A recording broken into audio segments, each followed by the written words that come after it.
मी को कातिल कहेगी दुनिया और हमारा ही कत्लेआम होगा। हम ही कुएं खोदते फिरेंगे, हम ही पे पानी हराम होगा। आप एक तरफ तो दिखाते हो निजामुद्दीन के बाहर कि वहां बुरखे पिनाकर आप महिलाएं भेज देते हो कि देखिए इस बिल का कितना समर्थन वक्फ बोर्ड तैयार हुआ है। निकालो हिस्ट्री और चेक करो जितने भी चेयरमैन रहे हैं किसने कितना घोटाला, गरीबों का पेट भरा है भी नॉन मुस्लिम नहीं आएगा। और किरण रिजिजू जी कहते हैं इसके अंदर 2 मुस्लिम हम नॉन मुस्लिम लाएंगे। तो आप ए मुसलमानों तुम कहाँ जा रहे हो? ये तुम्हारा ही देश है और ये तुम्हारे ही लोग हैं। तो मुसलमान सपोर्ट कर रहे हैं, वो सरकारी मुसलमान हैं। मैं फिर कह रहा हूँ आपसे, हाँ जी, वो सिर्फ सरकार के कहने पर चल रहे हैं क्योंकि इसके अंदर फिर इस देश के अंदर रुकने के बाद मुसलमान को क्या दिया मैं पूछना चाहता हूँ। क्या आजादी के अंदर मुसलमानों ने योगदान नहीं दिया? क्या सुप्रीम कोर्ट जाएंगे, तारीख पे तारीख मिलती रहेगी, कभी जज साहब बैठ गए, कभी याचिका लग गई, कभी वो याचिका। मुसलमान नौकरी नहीं मांग रहा तुम्हारे से, अपनी मेहनत अपने हुनर से कमा रहा भारत के अंदर, फिर भी मुसलमान गद्दार है जी। वरना कल को हाथ खाली होंगे, आप कुछ नहीं कर सकते, आप कितना भी कोर्ट का दरवाजा खटखटा लो कुछ नहीं होगा। जिस तरह आज भारत का मुसलमान पछता रहा है क्योंकि 70 साल के अंदर जो इंसान अपनी जमीन को अपने हक के अंदर, बात सुनिए, आज इस वक्त को जो मुसलमान को देखना पड़ रहा है उसकी कहीं ना कहीं कमी मुसलमान की रही है। जो प्रशासन को बेचकर डर का माहौल तुम पैदा करते हो, डर कौन फैला रहा बताइए? अभी तक भारत के मैं पॉलिटिक्स। नमस्कार, मैं आपके साथ रितेश मंगवाना इस वक्त मौजूदगी मेरी चांदनी चौक पर है। लगातार वक्फ संशोधन बिल को लेकर 8 राज्यों में धरना प्रदर्शन चल रहा है, विरोध प्रदर्शन चल रहा है। तो वहीं कांग्रेस पार्टी और ओवैसी जो है वो सुप्रीम कोर्ट इस वक्फ संशोधन बिल को लेकर चुनौती देने पहुंच गए। तो वहीं सत्ता पक्ष जिस तरीके से लगातार कह रहा है कि ये मुसलमानों के लिए फायदे में, कहीं ना कहीं जो वक्फ बोर्ड में भ्रष्टाचार होता था वो खत्म होगा और काफी पारदर्शिता होगी इस बिल में। तो हमारे साथ देखिए अनस मौजूद है, सीधा इनसे बातचीत करने की कोशिश करेंगे कि अनस का क्या कुछ कहना है। अनस, किस तरीके से देख रहे हैं पूरे बिल को और जिस तरीके से 8 राज्यों में विरोध प्रदर्शन चल रहा है? ओवैसी सुप्रीम कोर्ट पहुंच गए, कांग्रेस पार्टी सुप्रीम कोर्ट पहुंच गई है, कुछ नेता दल है वो जो पार्टी छोड़कर जा रहे हैं। देखिए, मैं तो यही कहना चाहता हूँ कि हम ही को कातिल कहेगी दुनिया और हमारा ही कत्लेआम होगा। हम ही कुएं खोदते फिरेंगे, हम ही पे पानी हराम होगा। तो कहीं ना कहीं इस बिल को पास होना था और वो हो चुका है। सरकार की तानाशाही लगातार देश के अंदर बढ़ती जा रही है। चाहे आपने देखा होगा किसान आंदोलन भारत में कितना टाइम लगा, 2014 के बाद से आज भारतीय जनता पार्टी को देश में 10 से 11 साल हो गए।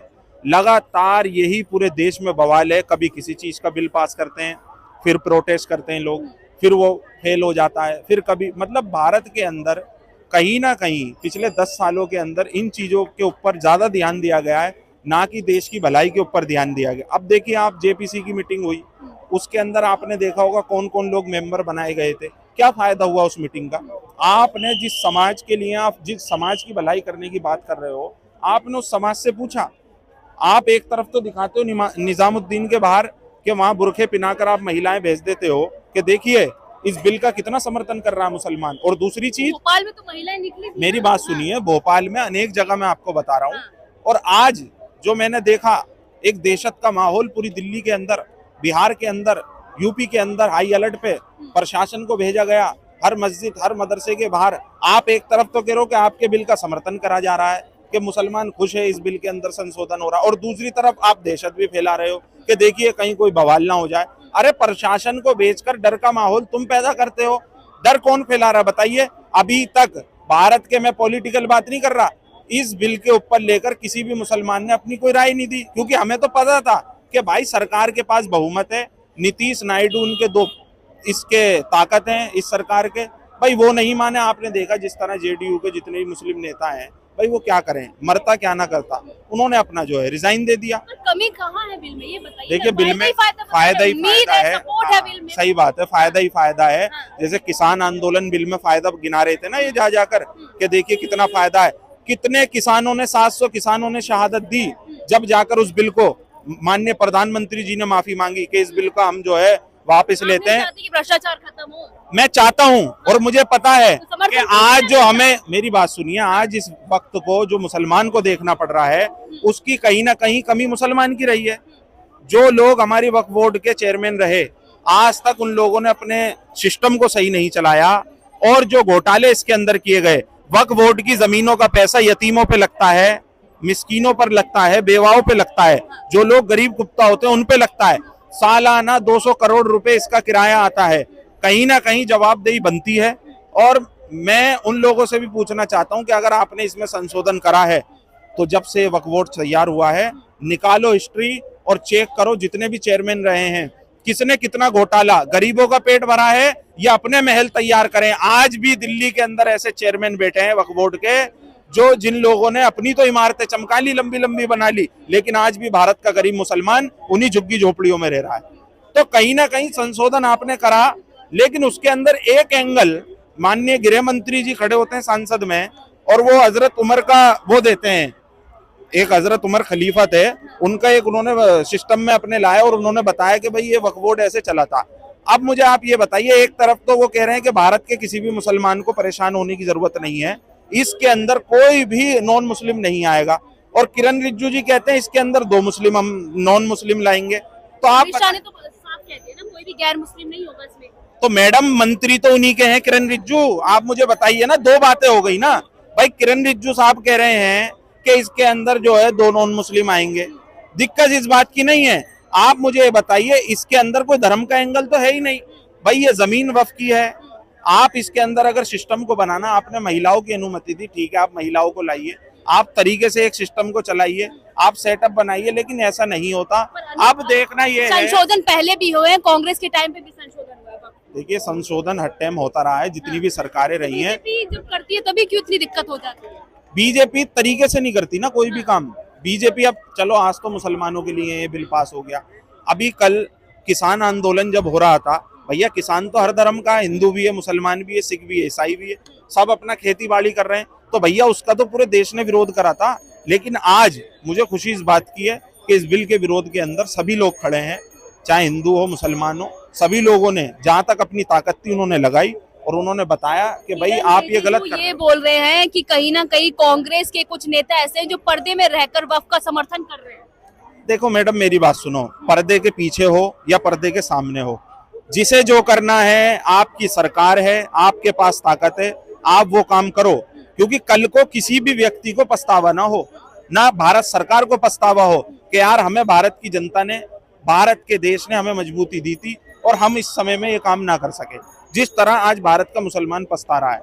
क्योंकि 70 साल के अंदर जो इंसान अपनी जमीन को अपने हक के अंदर ना कर सके, तो उससे तो बदतर कोई है ही नहीं। भाई आप एक बात बताइए, जिस खेत का मालिक खेत को छोड़ देता है वो खेत बंजर हो जाता है। आपके पास ये वायर डाटा क्यों नहीं है?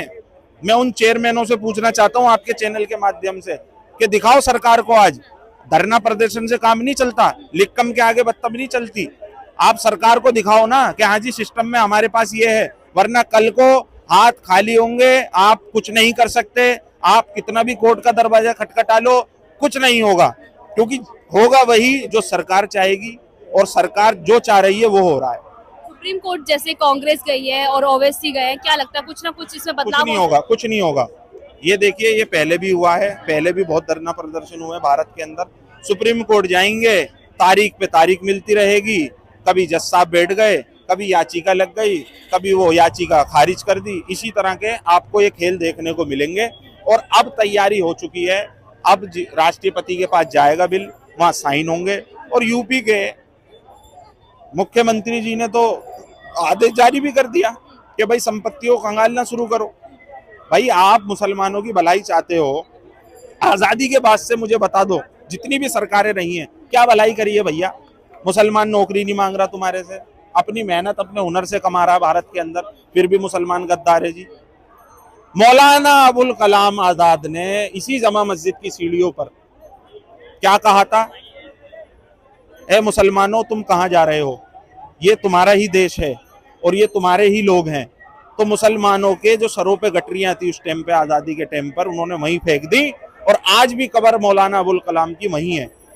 तो जब उस जमा मस्जिद के कागज मांगे जाएंगे, जब कहा जाएगा, तो भैया वो जो आजादी के टाइम पर लड़ाई लड़ रहे थे, तो भैया वो तो बेवकूफ लोग थे। फिर इस देश के अंदर रुकने के बाद मुसलमान को क्या दिया? मैं पूछना चाहता हूँ, क्या आजादी के अंदर मुसलमानों ने योगदान नहीं दिया? क्या उलेमाओं ने शहादतें नहीं दी?